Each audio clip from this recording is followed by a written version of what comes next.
Okay, my name is Jack Laasch. I came to Alaska in 1974. I was an engineer in the lower 48, and a lot of discussion down there about the pipeline being constructed, and the project I came up on originally in '74. I think it was June of 1974. Was on the Haul Road, the construction of the Haul Road, which is the road from the Yukon River up to Prudhoe Bay. I worked in northern Wisconsin for the Highway Department. I was an engineer for the Highway Department. Worked on a number of road projects and bridges. There was a lot going on in the early or mid 70s road-wise. A lot of the interstates, a lot of bridges being built. There was a lot of infrastructure being built. So I had some great training, and the timing was perfect. Working for the state and getting the good training and then coming up here.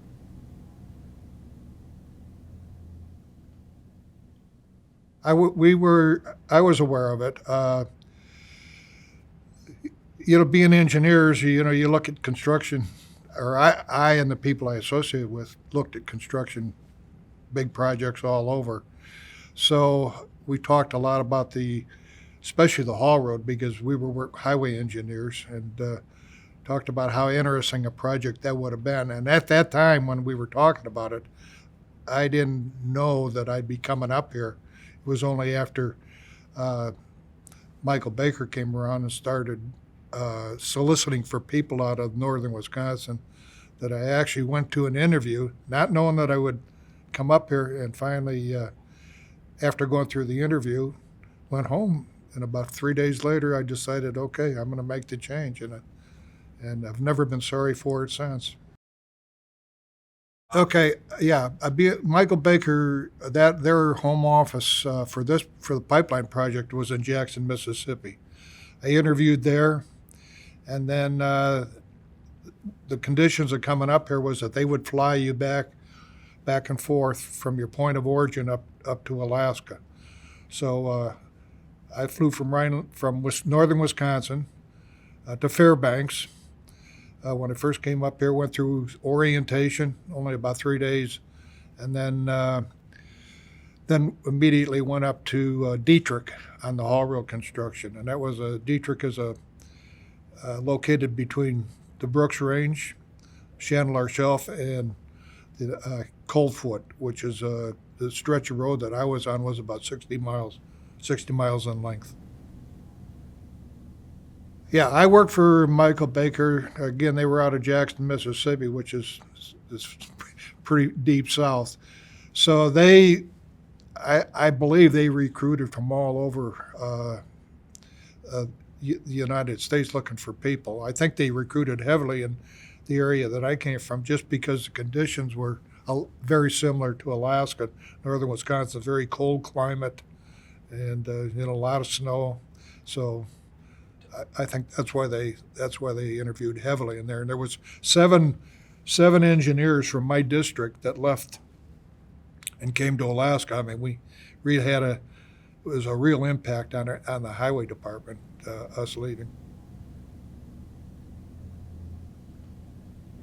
You'd work 8 hours a day, mostly 40 hours a week. Maybe if you had a construction project, you might work an occasional Saturday. I came up here and, of course, went to Dietrich, and Dietrich is, what is that? It must be about 250 miles north of Fairbanks.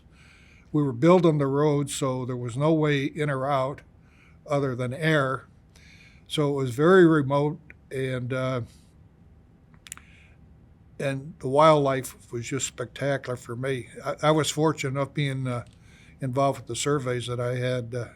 I was working out of helicopters a lot. I'd never been in a helicopter prior to coming up here, but we had two of them assigned to us, and working every day, bringing crews in and out for surveying. And the scenery is just spectacular.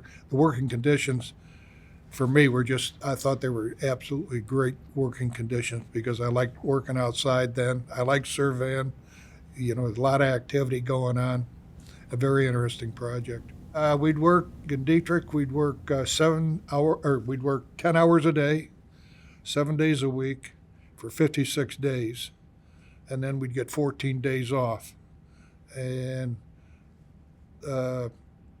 Alaska or Michael Baker would fly me back to Wisconsin, and after 14 days, they'd pay for my ticket back up here, and I'd work another 56 days. And I did that from June of 74 through oil in, after oil in 77. You get so engaged in your project, it becomes really your sole focus of everything you're doing. And the time really amazingly goes by fast after you once get into the project. I mean, it's amazing to me how that time would pass, how fast it would. I came up assuming that when the road project was over, I'd be going probably back to Wisconsin. Like I said, when I came up here, I fell in love with Alaska, and I knew that the pipeline was going to be constructed. So I looked for opportunities to work on the pipeline, and the demand was so much for people with any kind of training that it was fairly easy to find a job. I think in the fall of 77, I was transferred to Fairbanks. I worked on surveys, managing survey crews for Section 3 of the pipeline.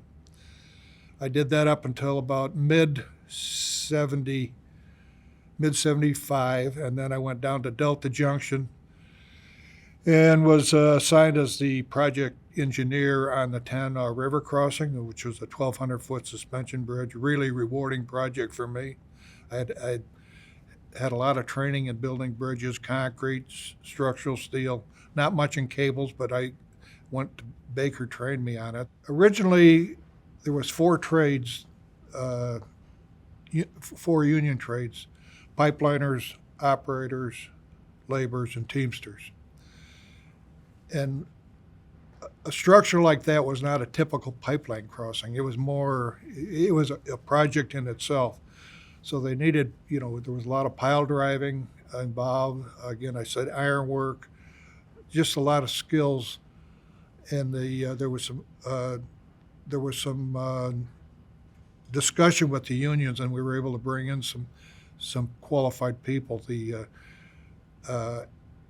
contractor down there was Perini, and they hired a group out of Minnesota that was very competent in bridge building. So they had good management, and then they hired the proper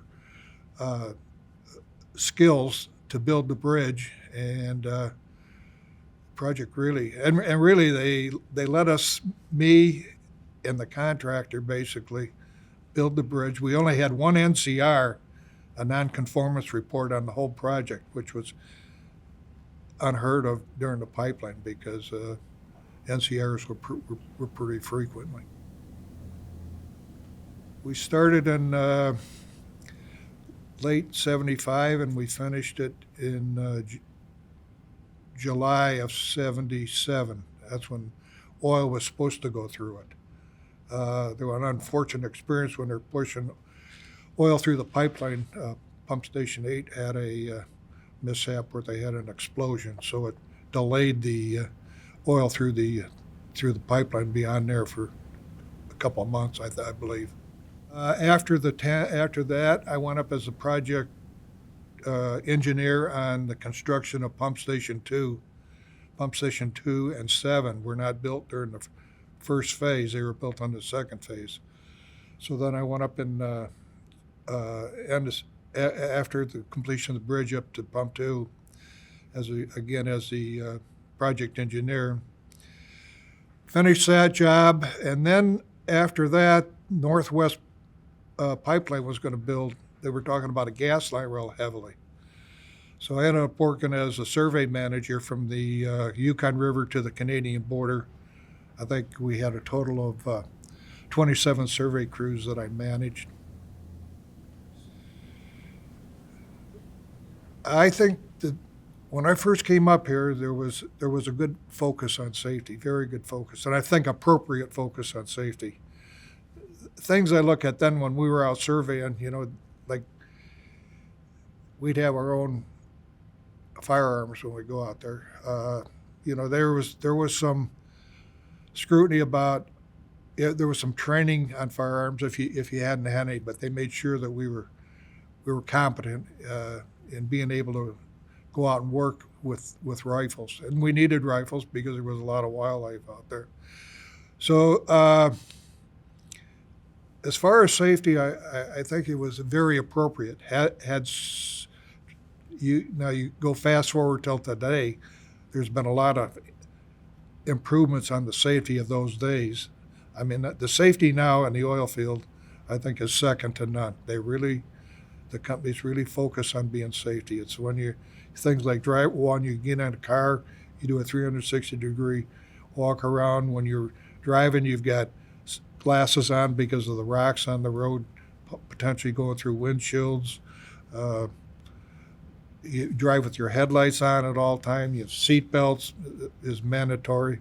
Speed limits are enforced, strictly enforced, and people pretty much accept all of that.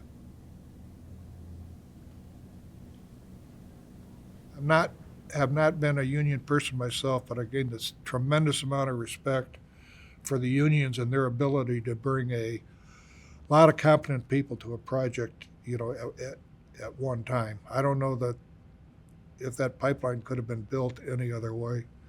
So I do respect the unions for their training and apprentice programs. They bring very qualified people to projects, and that was evident on the pipeline. When I finished up in Dietrich, I was, as I said, working at Fairbanks as a manager on the surveys of the Section 3 of the pipeline. So I lived in Fort Wainwright. That was our camp, was on the Army base. But I saw Fairbanks go from, triple in size. There was a big housing crunch there. People would go out into camps and then come back in after 8 weeks into Fairbanks.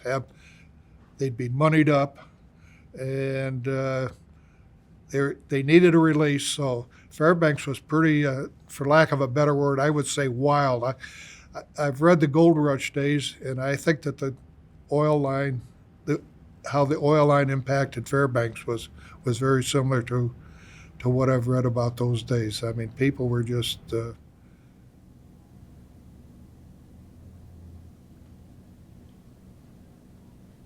all of that's true. All of that's true. Yes, I was 32 when I came, so it appealed to me. All that. Although when you're working, when I went out on R&R, I usually didn't stay in Fairbanks. I usually went back to my home in Wisconsin. But and then when you're working, you've got to show up, or you're not going to stay employed, and you got to contribute. So, you have to learn how to. I had to learn how to, not learn how to, but I just had to manage all of that social life in Fairbanks. I met some great people there too. Most of the rooms were double occupancy. You shared a room with somebody else. As I got up into other management positions later on, I had a single room.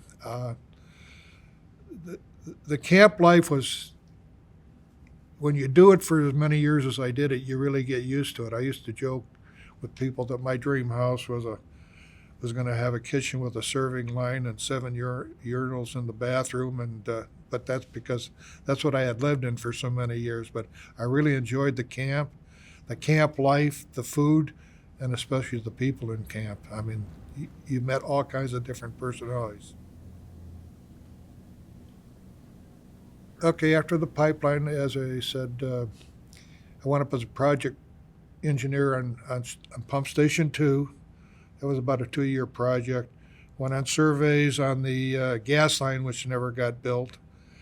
Then I came up to, I went to work for Bechtel up in Prudhoe Bay on the low-pressure separation facilities. These were huge sea lift modules that came up, and was a project engineer for Bechtel for a number of years. Uh, what else did I do? Managed some well projects. Uh, Went to work for an ASRC subsidiary and was seconded to Alaska Clean Seas, their spill response uh, entity up on the North Slope as their North Slope spill manager. Did that for a couple of years. Then I went to work for another subsidiary with ASRC. It was called Alaska Petroleum Contractors. I started out as their operations manager on the North Slope, Prudhoe Bay, all the way over to Kaparik. And I worked for APC for about 5 years, starting as their operations manager, and then was promoted to their president and general manager. Went after that. Went up. I was went into the parent company of APC, and another ASRC subsidiary was now it's called ASRC Energy Services. Did a lot of strategic development for them. Did a lot of government relation work. When I was performing as an engineer, everything's associated with what it takes in your area to build something. As you move into management, though, it becomes the big difference is you still have to have a knowledge of the project, but you have to know how to manage people, and you have to know how to perform on budgetary items. You got to get your projects in on schedule. You have to try to get them in under budget. There was a lot of money spent on that pipeline. I think it ended up over $8 billion to build the pipeline after an original estimate of $900 million. So managing money was a big part of going into management. Managing the people was the biggest thing. All the different personalities, getting them to work together, for a common goal. So that's what that's the big difference to me between actually hands-on the engineering and the being a manager. Well, it had a very good, big impact on Alaska. There was a huge bust in the real estate market in Alaska. Any homes and condos were becoming vacant because the jobs in '86, the price of oil dropped, and the contracts were being stopped. And I got involved in that also because I left Alaska for a short period of time in '86 and went down to back to the lower 48 for about 18 months then. But I saw a lot of in Fairbanks and Anchorage, Kenai to a lesser extent, a lot of homes, bargains on homes, condos, apartment buildings, businesses closing up.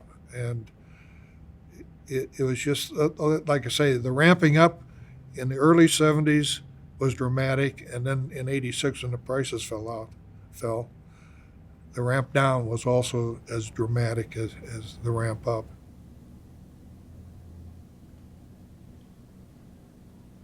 I was in Wisconsin and then came up shortly after that, and that's when I got my job as the spill manager for Alaska Clean Seas. And Alaska Clean Seas, prior to that, was basically a warehousing operation. They had a lot of equipment, but after the Exxon Valdez spill, there was a requirement then that Alaska had to have 3 levels of response: immediate, then 24-hour, and then 72, where you could ramp up people to respond to a potential spill. There was also a lot of, which I enjoyed, a lot of R&D on equipment. What would you use to skim oil in case of a spill? There was a lot of work with dispersants. There was a lot of work with boom. So it was a very good training for me to get the exposure on all this technology that was being developed in spill response.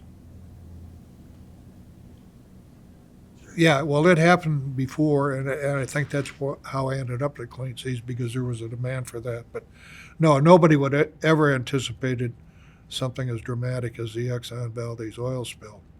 Uh, Environmentally, I hope it never happens again, anything like that, and I'm sure it won't because Alaska has spent quite a bit of money on with their serve ships and support ships down in Valdez.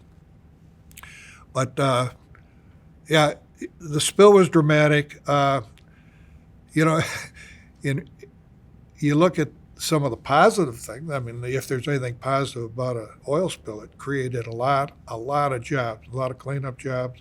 There was a lot of people that made a lot of money during that cleanup. But again, that's not the way any of us would like to see.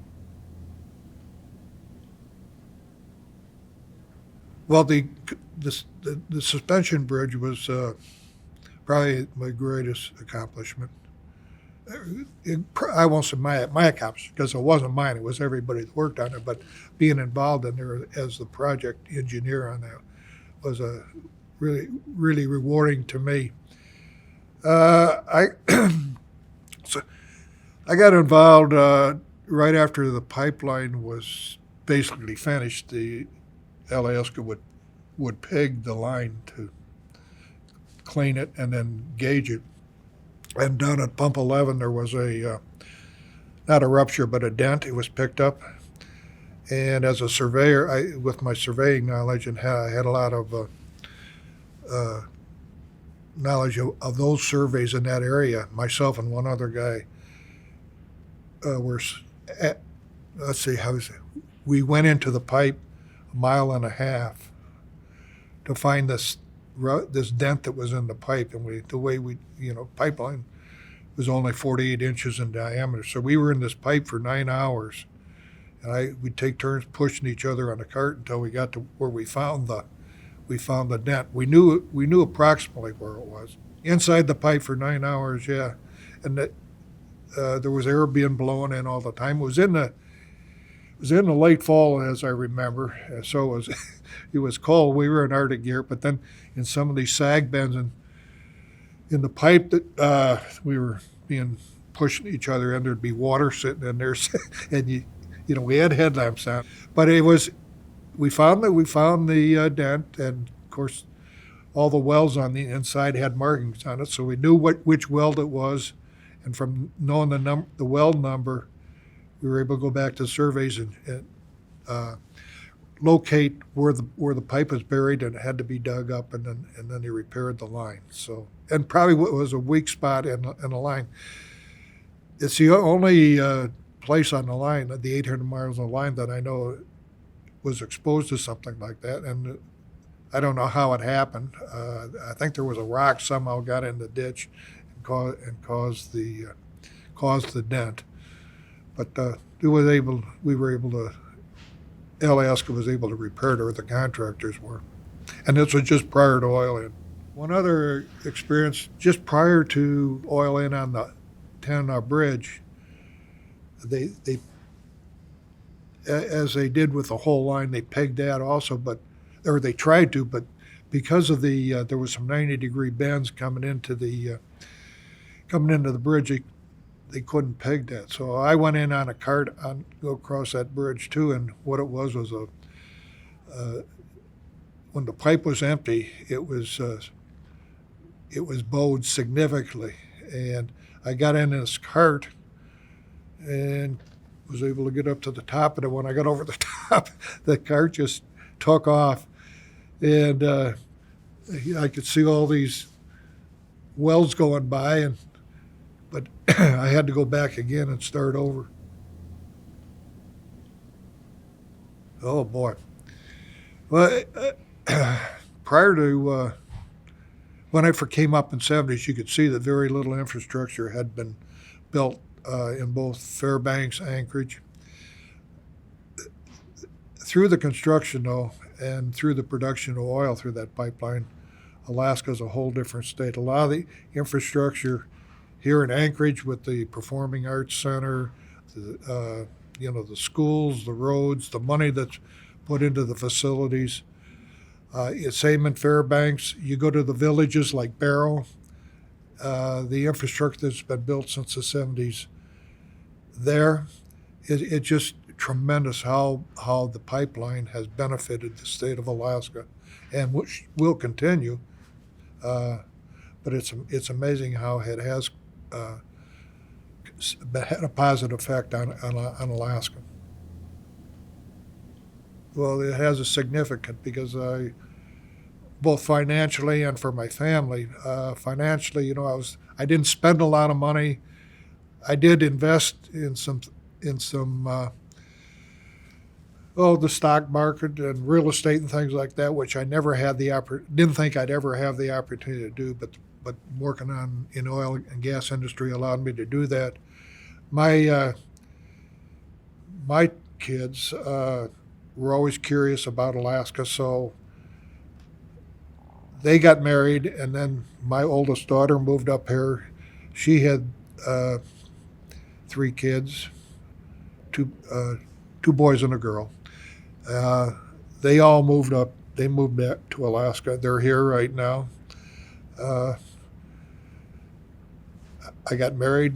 My wife moved up to Alaska. She always told me, she says, I think sooner or later you're going to encourage me to move up there. And I said, no, I don't think I'll force you to do that. And she's been up here, ever since. I got married back in Wisconsin when I left in '86. I got married in '88. But then when I came back up here, that's when she was saying, I think you're going to try and get me to go to Alaska. And sure, yeah, I did. Well, to me, Alaska offers still a lot of opportunities for careers. There's a potential of a gas line being constructed. There's plenty more areas where there's wells. If you wanted to go into engineering, reservoir engineering, anything oil and gas or resource development, I think there's a lot of opportunity in Alaska. I think the University of Alaska, Fairbanks and Anchorage both are very good schools for preparing graduates in Alaska. I think what we're going to need a lot of is the trades, the plumbing, electrical skills, carpentry, things like that. I think if a gas line does go, there'll be an extreme shortage of those kind of skills. So those will be opportunities, I think, in the future for kids, for younger people. I never that time I never thought I'd live to be as old as I am right now, let alone be in Alaska. But it's certainly been a pleasant experience for me, and thank God I was exposed and able to stay working up here because I fish a lot. I did hunt a lot when I was younger. I've got 2 boats. I just absolutely enjoyed what Alaska has to offer, not only environmentally, but the people themselves are some tremendous people up here.